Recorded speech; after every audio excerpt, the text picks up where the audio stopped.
Hello there, my name is Kim Hornsby. I'm the Jackson County 4-H agent for youth development.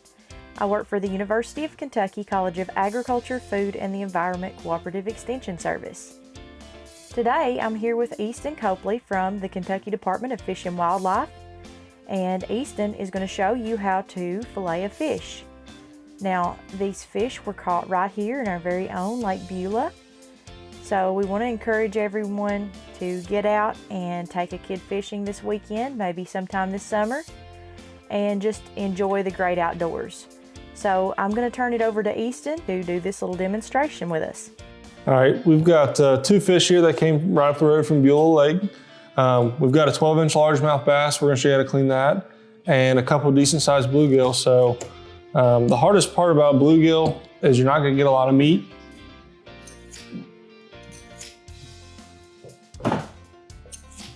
All right, so the easiest way to clean a bluegill, you'll make sure your knife's not too big, but your knife does need to have some flex to it, and you'll see why here just in a second. I always start on this side. It seems easier for me. You want to grip kind of right behind the gill, and you slide your knife up under that fin there, and you want to cut straight down. You'll make sure you don't go through the backbone. So cut till you feel the backbone.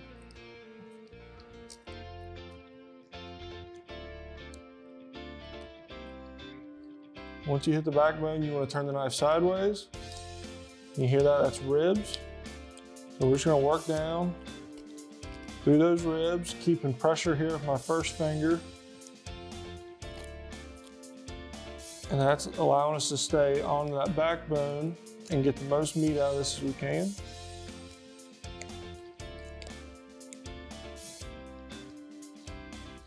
Once you get almost to the very end of the tail, you want to stop and flip it.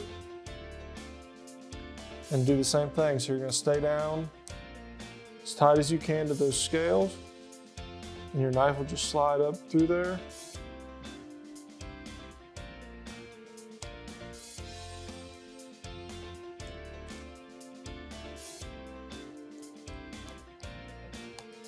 Come back under the ribs. When you get this piece out, that's going to be your fillet up here, and then these are just ribs. So you want to trim the ribs out.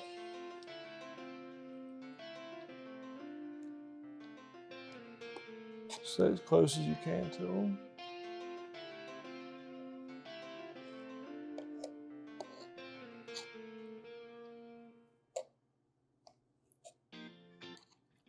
That's going to go in your good pile. Put the ribs in the trash. And flip it over and do it again. Kind of grip the gill up here.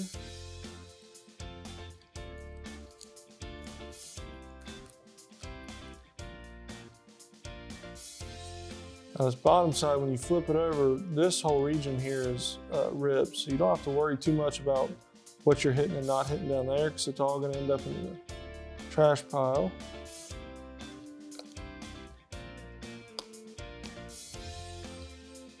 Stay tight to the backbone as much as possible.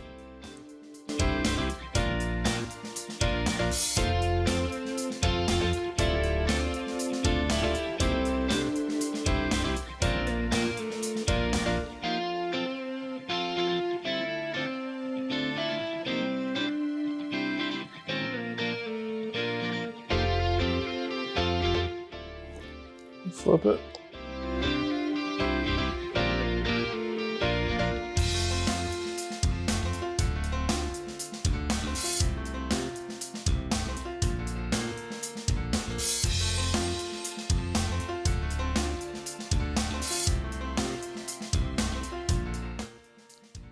Get that out and trim the ribs off.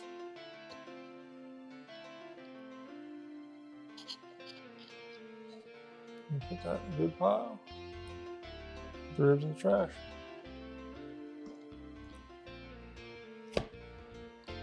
So we showed you how to do a bluegill. We're going to do a largemouth bass now. Especially the 12 to 14 inch bass are really good to eat. There is a whole lot more meat on this fish than there will be a bluegill. So I'm going to show you kind of do it the same way.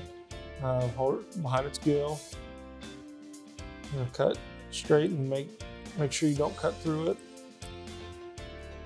You'll be able to feel that backbone. When you get to the backbone, you'll turn the knife sideways. Feel the ribs. Now with a bigger fish, or a catfish, or like a striped bass, you're not going to want to try to fillet it like this unless you have an electric knife, just with the ribs being so tough.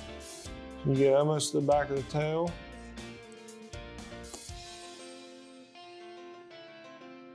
You can see that's going to be a lot bigger fillet than what we just had with the bluegill.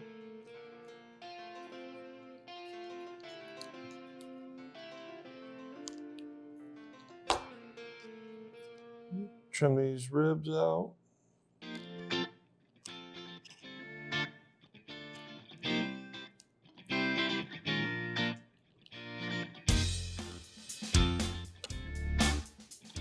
Make sure you didn't miss a rib. We're good. Put that in a good pile. Scrap the ribs. Flip it over on its back and start the process again. For me, it's a little tougher on this side. But I've noticed this spring when I've been cleaning a bunch, I like them better. Like these are as fresh as you get. I like them better on ice. So I'll catch them, say I catch them like in the evening, I'll leave them on ice till the next day. Or if I catch them in the morning, when I get home around lunch, I'll put them on ice, and then 7, 8 o'clock at night I clean them. And I think that they're easier to work with once they've been chilled.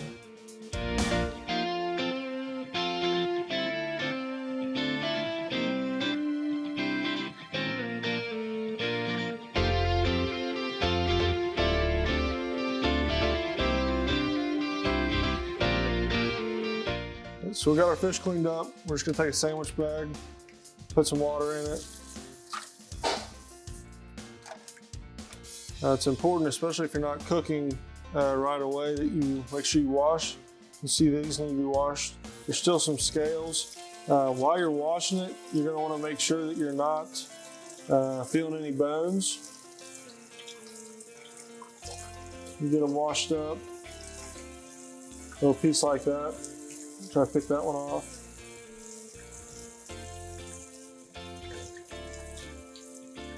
You're good.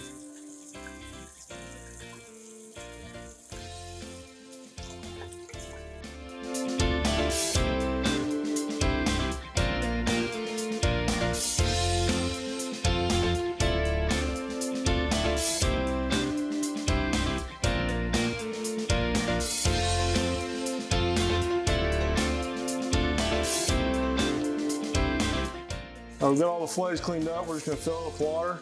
You just wanna make sure that the fillets are all covered when it freezes.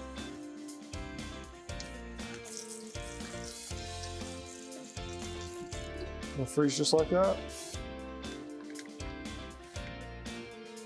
All right, well thank you Easton for teaching us how to fillet a bluegill and a bass. We appreciate that.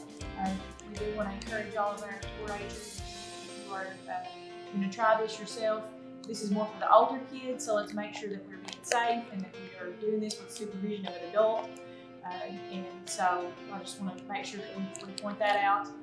Do you have any tips for us? A few tips. First thing, if you're not used to cleaning fish, always wear a glove to start.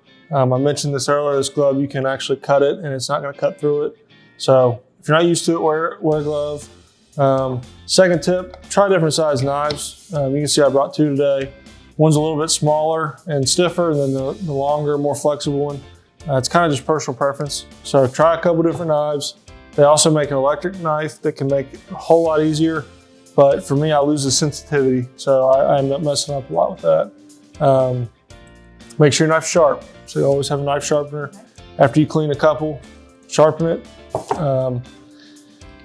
When it comes to freezing, you want to make sure that the water freezes all the way over the fish. So if you set it down in the freezer and there's some fish sticking out, then that's typically going to get freezer burnt first. So make sure there's enough water to cover what you've got. Use what you got left for compost. Okay.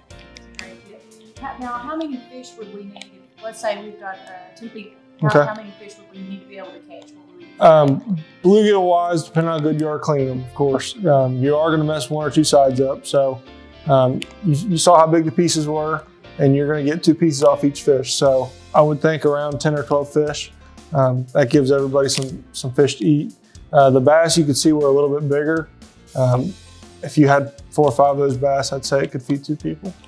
Those are some great tips, and we do actually have a Cook Wild Kentucky recipe available on our Jackson County Extension Service YouTube channel, along with a lot of other videos as well, so be sure to check that out. And we appreciate you coming today. Thanks for having me. We really enjoyed learning how to clean fish, so thank you for watching.